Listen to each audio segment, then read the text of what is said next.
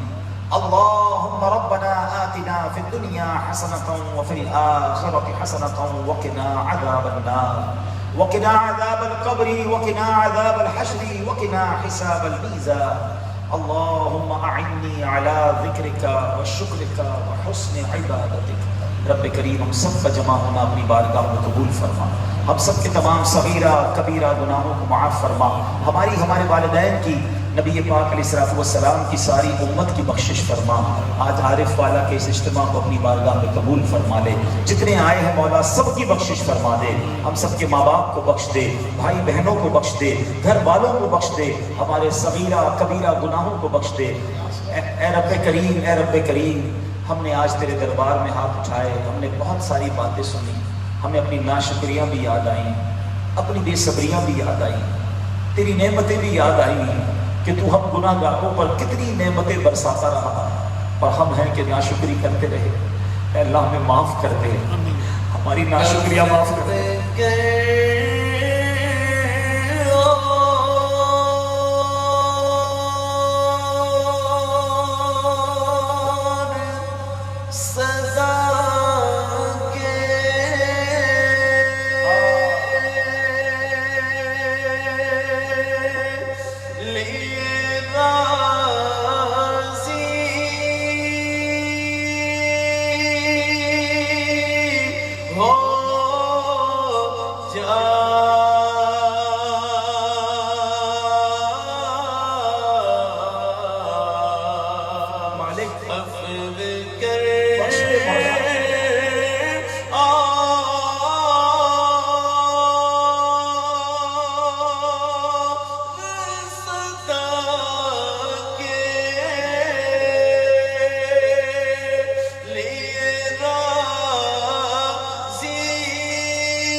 تیری نعمتوں اور تیری رحمتوں کو دیکھتے ہیں اور ہمارے اعمال کو جب دیکھتے ہیں شرم سے سر جھک جاتا ہے.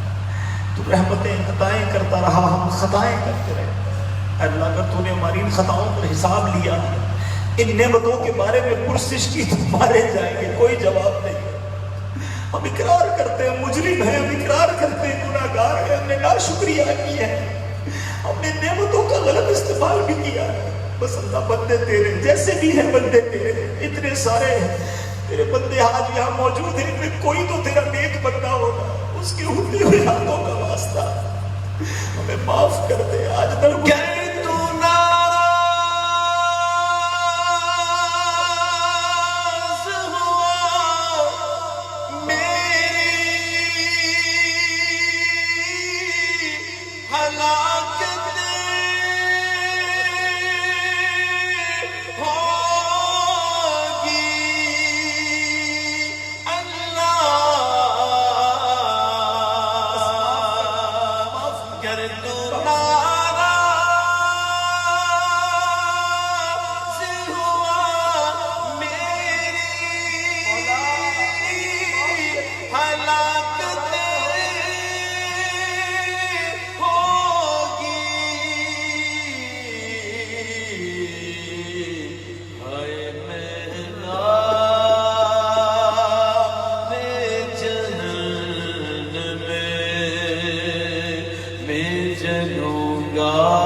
ماں سے 70 گنا زیادہ چاہنے والا ہے. ہماری ماں ہمیں تکلیف میں نہیں دیکھ سکتی تھی مولا، ہماری ماں ہماری تکلیف میں بے قرار ہو جاتی تھی.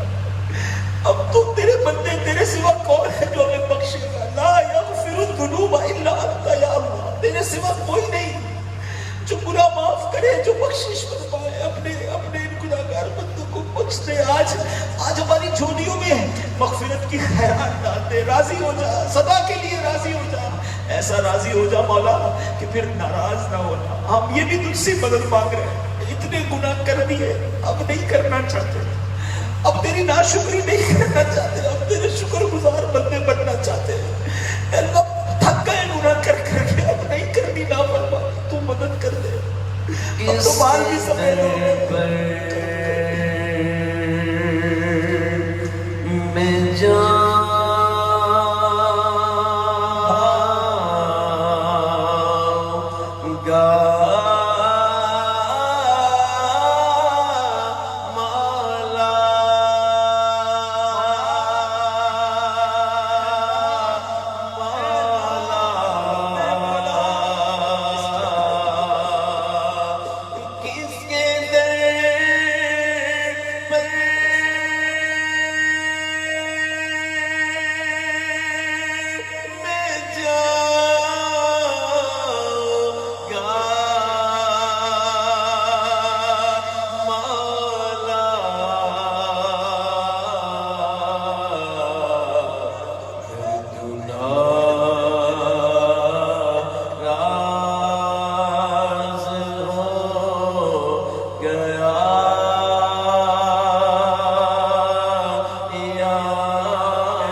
یا الہی گرمی محشر سے جب پھڑکے بدن، یا الہی گرمی محشر سے جب پھڑکے بدن، یا الہی گرمی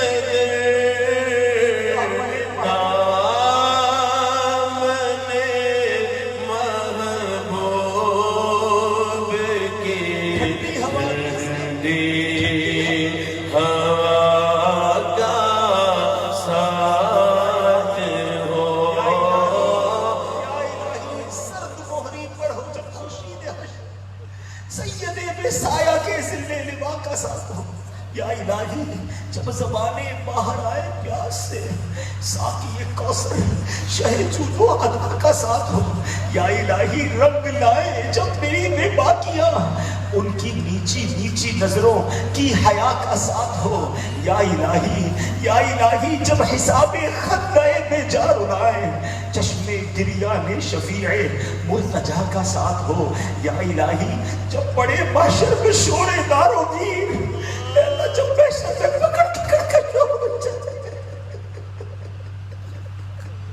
یا الہی، جب پڑے محشر میں شور دار و گیر، امن دینے والے پیارے یا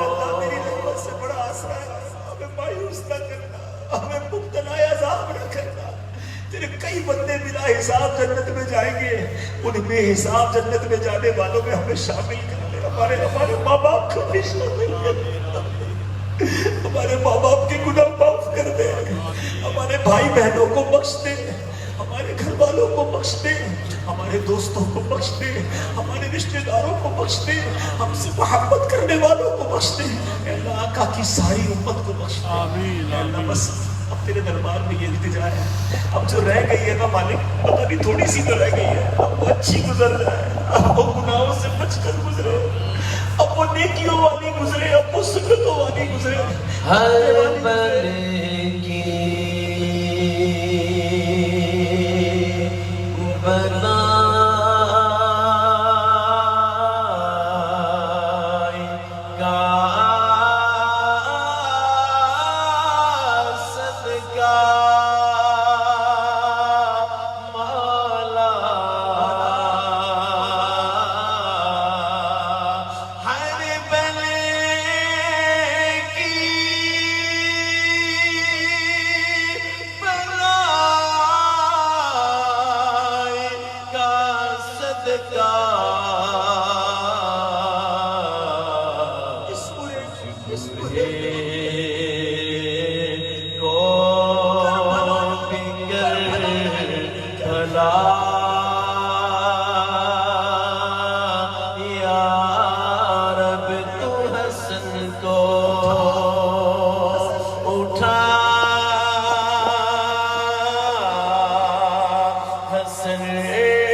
شاکر بندوں میں شامل کر، سجدہ گزار بندوں میں شامل کر، اے اللہ بس اپنے نیک بندوں میں شامل کر، ہم برے نہیں رہنا چاہتے، اچھا کرتے مولا، اے اللہ ہمیں مخلص مبلغ بنا دے، ریاکاری نے بیڑا غرق کر دیا ہے، اخلاوے نے بناوٹ نے، ہماری دعائیں بھی بناوٹ والی ہے، کچھ نہیں آتا، بس جیسے بھی بندے تیرے بس قبول کر لے، اچھوں کے صدقے قبول کر لے، اتنے سارے نیک بندے بروں کو بھی قبول کر لے، بس یہ ساری کوششیں منہ میں نہ مار لی جائے، اللہ بس جو ٹوٹا پھوٹا قبول کر لے، اخلاص کی دولت میں ریاکاری سے بچا لے، منافق سے بچا لے، مخلصین کا صدقہ اخلاص دے دے، اے رب کریم دعوت اسلامی کو خوب ترقی عطا فرما، امیر اہل سنت کو درازی عمر بالخیر عطا فرما، تمام علماء اور مشائخ کا سایہ ہمارے سروں پر قائم دائم فرما، ہمیں بھی دین کی خدمت کے لیے قبول کر لے، ہم سے بھی کوئی ایسا کام لے لے مولا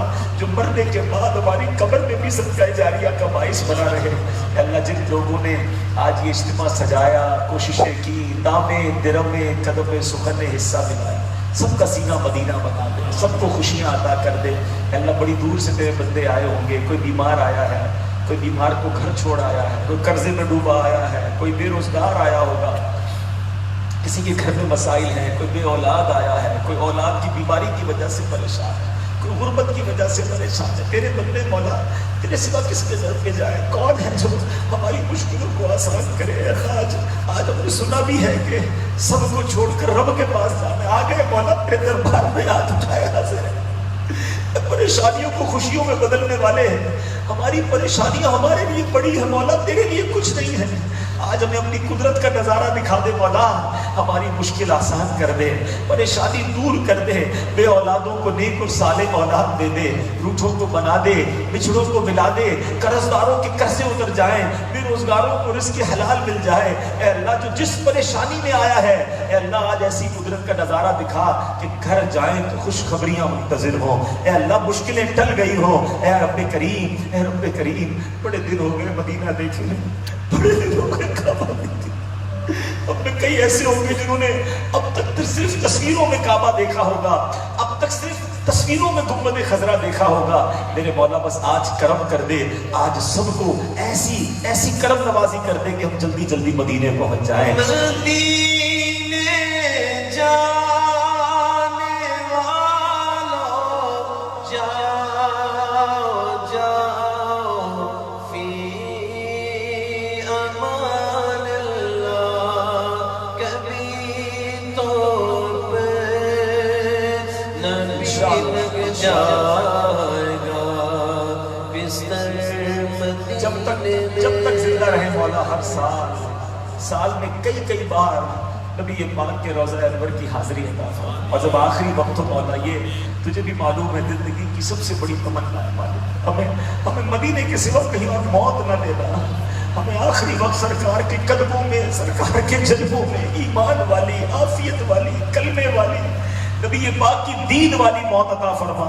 جنت البقیع ہم سب کا مقدر فرما دے، جنت الفردوس میں پیارے آقا کا پڑوس نصیب بنا۔ اے رب کریم جو مانگ سکے وہ بھی دے دے، جو نہیں مانگ سکے ہمارے حق میں بہتر ہو وہ بھی عطا کر دے۔ میں کیوں کہوں مجھ کو یہ عطا ہو وہ عطا ہو، وہ دو کہ ہمیشہ میرے گھر بھر کا بھلا ہو، مٹی نہ ہو برباد بسے مرگ الہی، جب خاک اڑے میری مدینے کی ہوا ہو، جب خاک اڑے میری مدینے کی ہوا ہو۔ مولا ایک اور کرم کر دے، بس کرونا وائرس سے تھک گئے مولا، اس کو ختم کر دے، کرم کر دے، ساری دنیا سے اس کو نیست و نابود فرما اپنے کرم سے۔ اے اللہ ہمیں بچا دے، جو بیمار ہیں انہیں شفا دے دے۔ اے اللہ ہم سب کو، ہم سب کی جان، مال، عزت، آبرو، آل اور اولاد، دین اور ایمان کی حفاظت فرما۔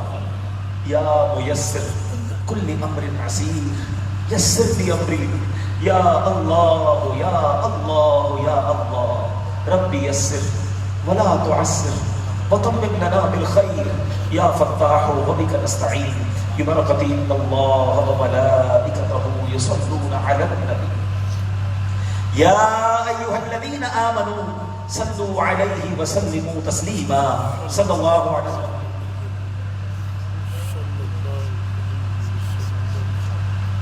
ہمارے الیاس بھائی کے والد مرحوم کے ایصال ثواب کے لیے اس اجتماع میں کوششیں کی گئی ہیں، اللہ ان کے والد کی مغفرت فرما، ان کے درجات کو بلند فرما، جنت الفردوس میں اعلیٰ مقام۔ ہم میں سے جن جن کے والدین چلے گئے مولا ان سب کی مغفرت فرما، سب کے درجات بلند، جن کے والدین حیات ہیں اے اللہ دراز عمر بالخیر عطا فرما۔ وصلی اللہ تعالی علی خیر خلقہ محمد وآلہ وصحبہ اجمعین برحمتک یا ادب و شوق کے ساتھ صلاۃ و سلام علیکم۔ یا نبی سلام علیکہ، یا رسول سلام